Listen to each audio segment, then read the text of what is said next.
श्रीमद् भागवत कथा से समझ पैदा करे और ऐसे समाज की स्थापना करे कि जन जन में इंसानियत के बीज बोए जाए। जन जन में क्या किए जाए? इंसानियत के बीज बोए जाए। इंसानियत के बीज कैसे बोए जाएंगे? कोई किसी को तकलीफ न दे, सब कोई दूसरे की परेशानी को समझे, दूसरों के काम जो आ जाए, ऐसा जो इंसानियत का बीज यदि मनुष्य में बोझ दिए महाराज, तो परमात्मा बहुत खुश होगा। पर ही शरीर धर्म नहीं भाई, पर पीड़ा सम नहीं अभिमान। तो जीना तो है उसी का जिसने ये राज जाना, जीना तो है उसी का जिसने ये राज जाना, जीना तो है उसी का जिसने ये राज जाना, जीना तो है उसी का जिसने ये राज जाना, जीना तो है उसी का जिसने ये राज जाना। है काम आदमी का, है काम आदमी का, है काम आदमी का, है काम आदमी का, औरों के काम आना, जीना तो है उसी का जिसने ये राज जाना है, जीना तो है उसी का जिसने ये राज जाना, जीना तो है उसी का जिसने ये राज जाना, जीना तो है उसी का जिसने ये राज जाना। अरे जीना तो है उसी का जिसने ये राज जाना।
जीना तो है उसी का का जिसने ये राज जाना।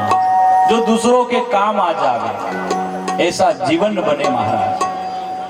विचारों से मनसा वाचा कर्मणा, मन वचन और कर्म से किसी के काम भी आ जावे महाराज। और नारद जी अपने दुख से दुखी नहीं, दूसरों के दुख से दुखी है। भक्ति ने दुख बताया, ज्ञान और वैराग्य मेरे जो दो पुत्र है ये उदास है, उसकी उदासी दूर करने के लिए कहते हैं नारद जी प्रयास कर रहे हैं। और नारद जी को आवाज आई थी कि सत्कर्म करो, तो सनत कुमारों ने कहा कि श्रीमद् भागवत कथा की जाए। बोले कहाँ की जाए? तो बोले हरिद्वार किया जाए।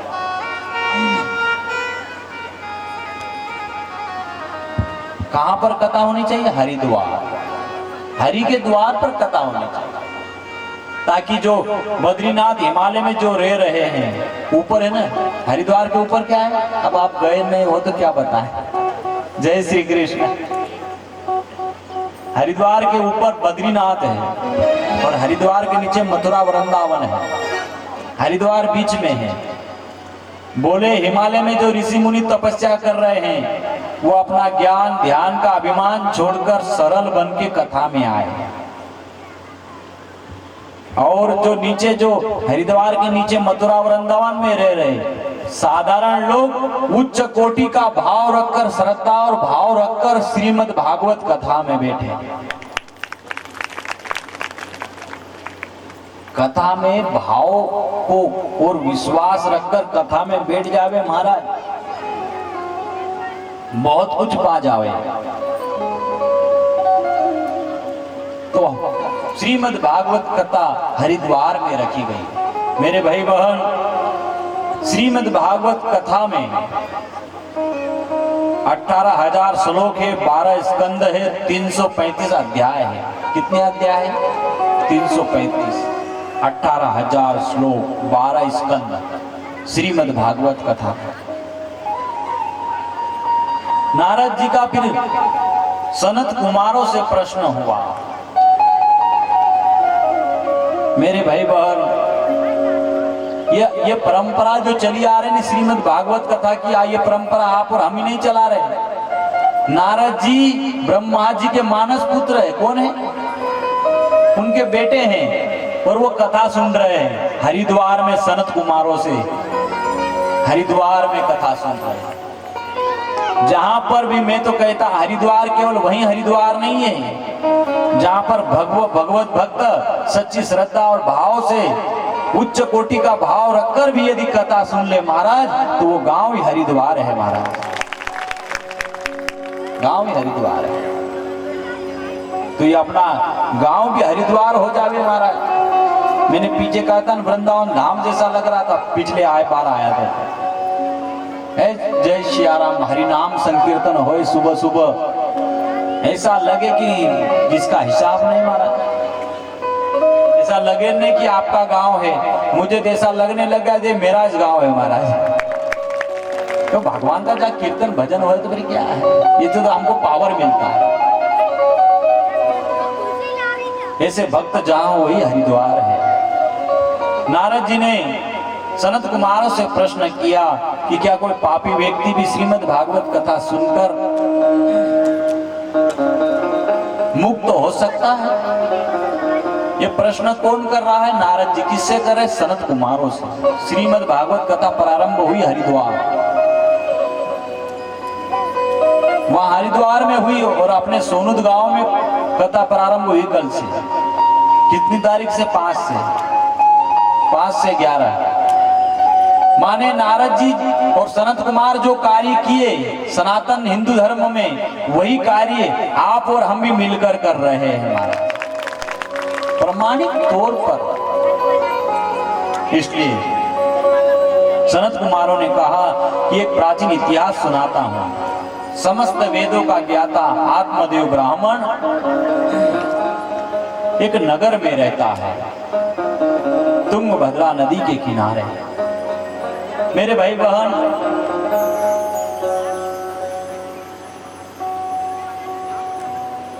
घर पर बालक नहीं है, बहुत परेशान है। कहता है गांव वाले के ताने सुन सुनकर बहुत परेशान हुए।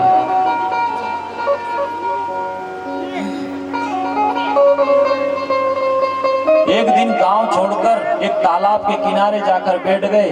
आत्मदेव जब तक बालक नहीं देगा या पर तपस्या से मिले या किसी भी उपाय से जब तक न मिले तब तक घर नहीं लौटूंगा। जय श्री कृष्ण, जय श्री कृष्ण। बहुत मुश्किल होता है महाराज समझना, बहुत मुश्किल होता है। किसी को दुख को, किसी की पीड़ा को समझ लेना और उस पीड़ा को समझकर उस पीड़ा को दूर हटा देना। मेरी व्यासपीठ कहती है कि दूसरों की जो वेदना समझ ले, जिसकी परेशानी समझकर यदि उसकी वेदना हटाने की कोशिश कर ले, महाराज उसने चारों वेद पढ़ लिए। महाराज वेद पढ़ने के बाद में तो वो दया जाएगी नहीं। दया धर्म का मूल है, पाप मूल अभिमान। तुलसी दया न छोड़िए जब लग घट में प्राण। दया धर्म का मूल क्या है? धर्म का मूल दया है। पाप का मूल क्या? अभिमान है। अभिमान से पाप होता है, दया करने से धर्म होता है। और हमारा शास्त्र कहता है कि धर्म के रास्ते पर चलना चाहिए ताकि आप आगे चलकर धर्मात्मा बन सको। धर्म करते करते धर्मात्मा की यात्रा प्रशस्त होगी। मेरे भाई बहन, आप और हमको भी, क्योंकि शास्त्र भी कह रहा है, वेद शास्त्र पढ़ने के बाद में व्यक्ति इतना कोमल हो जाता है कि जरा सा भी किसी चींटी भी मर जावे तो दुख होवे महाराज उसको। देखना आप भजन करते करते जब आप इतने पवित्र हो जाओगे, यदि कोई किसी को मार भी रहा ना आप देखोगे तब भी आपको दर्द होगा ये गलत कर रहा है। इतने पवित्र हो जाओगे। यदि कोई किसी को चिल्लाकर भी बोल रहा है ना, आपके कान पर यदि आवाज आई तो आपको लगेगा कि गलत चिल्ला रहा है। मतलब इतना कोमल हो जाता है इंसान कि किसी को यदि कोई दूसरा आदमी तकलीफ भी दे रहा है, वो देख भी लेता, सुन भी लेता है, तब भी उसको तकलीफ होती है। महाराज ऐसा हृदय जब आपका हो जाएगा, समझ लेना कि मैं भगवान के रास्ते पर सही चल रहा हूं। तकलीफ देना बहुत दूर की बात है। यहाँ गलती से चींटी भी मर जावे तो दर्द हो, महाराज की गलती हो गई, भगवान राम राम मेरे से गलत काम हो गया। हमारा वेद शास्त्र ये बात है। और कहते हैं आत्मदेव उस सरोवर तालाब के किनारे जाकर बैठ गए। दुख है, गांव वाले ताना मार मार कर इतना ये कर दी जिसका हिसाब नहीं। जय श्री कृष्ण।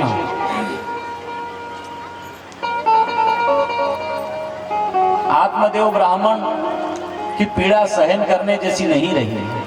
कहते हैं एक सन्यासी, एक महात्मा उधर से निकले तो आत्मदेव को देखकर रुक गए कि क्यों उदास है, आप क्यों तकलीफ में हैं?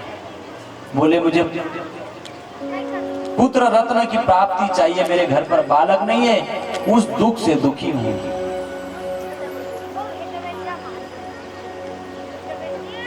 मेरे भाई बहन, ये संसार दुखालय है। क्या है? दुख से भरा हुआ है। एक दूसरे दुख से निकला कि दूसरे से निकला तीसरा तैयारी है। कोई तन दुखी, कोई मन दुखी, कोई धन बिन फिरत उदास। थोड़े थोड़े सब दुखी, सुखी राम के दास। सुखी कौन है? भगवान के दास। जो भगवान का भजन करता है वही आदमी सुखी है महाराज। नहीं तो यहाँ तो जिसको देखो उसके पास सुख दुख भरी कहानी है कि नहीं? सबके पास अपने अपने हिसाब का है मैटर।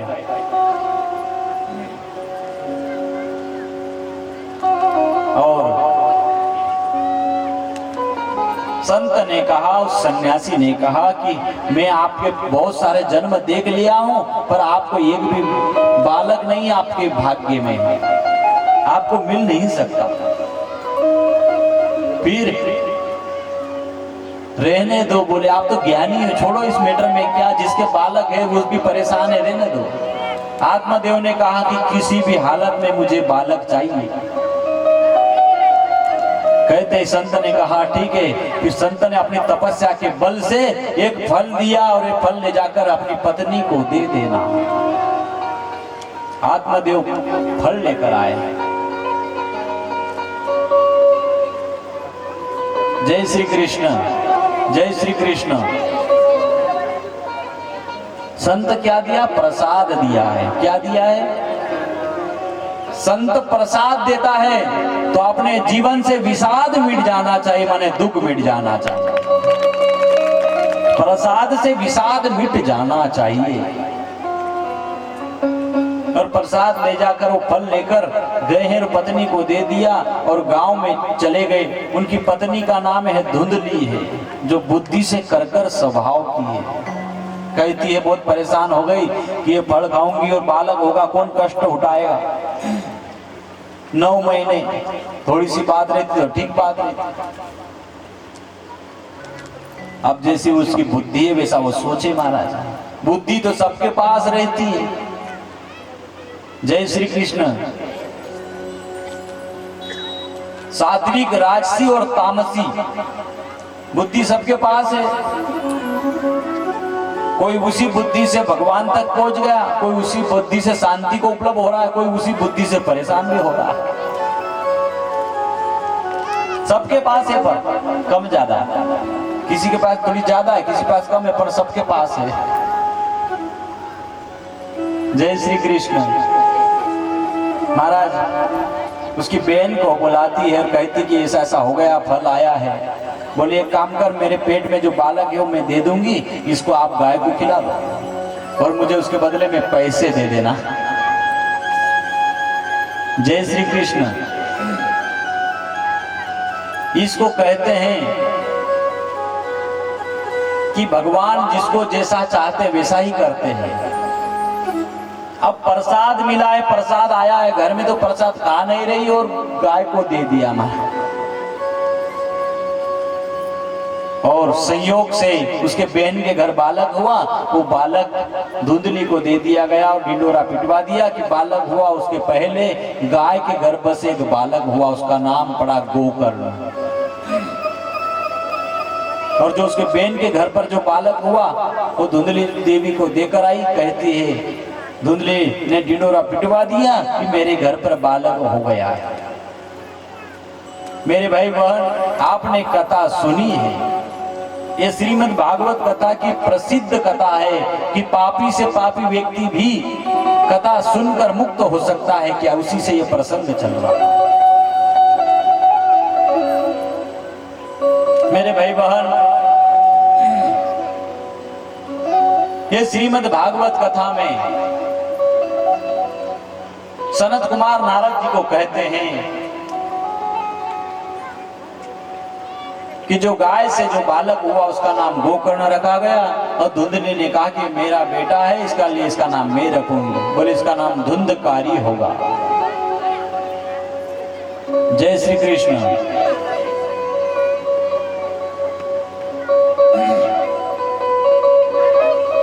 मेरे भाई बहन, जब बड़े हुए कहते हैं धुंधकारी गलत काम में लग गया। जय श्री कृष्ण। बहुत गलत काम में लग गया। उसकी बुद्धि खराब हुई, चोरी करने जावे तो घर में लावे। कहते हैं ये बात देखकर सभी ने मना किया, गोकर्ण जी ने भी और आत्मदेव ने तो माना नहीं। ये तपस्या के लिए जंगल चले गए, साधन भजन के लिए तीर्थाटन में चले गए। ऐसे घर में नहीं रहना। धुंधली को कहा कि आप भी नहीं बोल दी, मोह के कारण वो मना कर गए। नहीं, मैं तो मेरे बेटे के पास ही रहूंगी। गोकर्ण हो पंडितो ज्ञानी धुंधकारी महाखल। गोकर्ण पंडितो ज्ञानी धुंधकारी महाखल। महाखल माने मूर्ख, अज्ञानी। धुंधकारी अज्ञानी है, मूर्ख है। चोरी करने की आदत पड़ गई महाराज, बहुत सारी चोरी करने लग गया, बड़ी बड़ी चोरी करने लग गया। जय श्री कृष्ण। और ध्यान रखना, बेटा यदि घर में छोटा सा बालक है और थोड़ी सी कभी चोरी कर घर में लाए तो लोभ के कारण उसको रख मत लेना, उसको रोकना। आज छोटी सी चोरी किया है, फिर थोड़ी बड़ी करेगा, करते करते करते एक दिन बहुत बड़ा डाकू बन जाएगा महाराज, और फिर आपके पूरे गांव को बदनाम करने का काम करेगा। क्योंकि बचपने में वो नकल करता है, इसलिए आप है ना बचपने में यदि गलती करे तो उसको रोक देना। कयादू अपने बेटे प्रहलाद को भक्ति के रास्ते पर ले जाती है।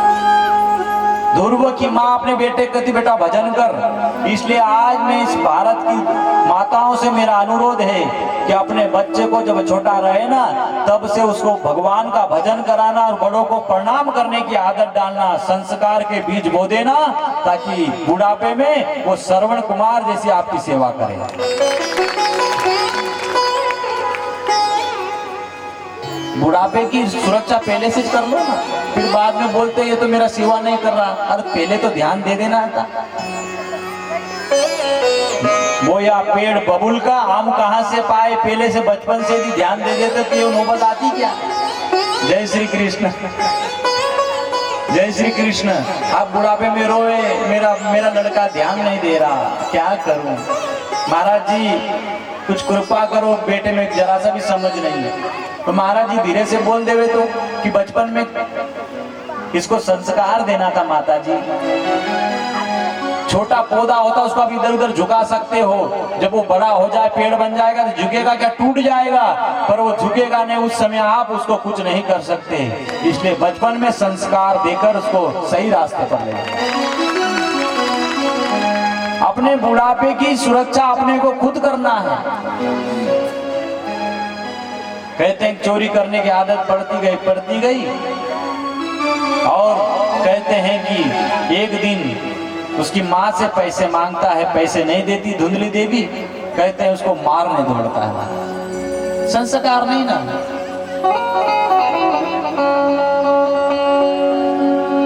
छुड़ा कर ले गया माँ की सब पैसा। बहुत दुखी है माँ, मोह के कारण छोड़ नहीं रही बालक को। एक दिन संयोग से उसका शरीर पूरा हो गया। ये धुंधकारी संयोग से चोरी करते करते एक दिन 5 वेश्याओं में फंस गया। काम, क्रोध, लोभ, मोह और अहंकार, इसमें फंस गया और कहता है चोरी करने भेजे इसको। तो उन माताओं को लगा कि एक न एक दिन ये हमको भी मरवा देगा, क्योंकि राजा जिस दिन पकड़ लेगा तो राजा इसको खोजते खोजते हमारे तक भी आ जाएगा। उन 5 माताओं ने मिलकर उसके मुंह में अंगारे डाले और उसको जीते जी उसको मार दिया। महाराज संस्कारहीन जीवन, जो मनमुखी जीवन जीता है, मनमाने तरीके से जीवन जीता है महाराज, वो जीते जी मरा हुआ है महाराज। उसका जीना भी कोई जीना नहीं है महाराज। मन में आओ इधर चला जाओ, मैंने उधर चले जाओ। जय श्याम। इसलिए मनमुखी जीवन से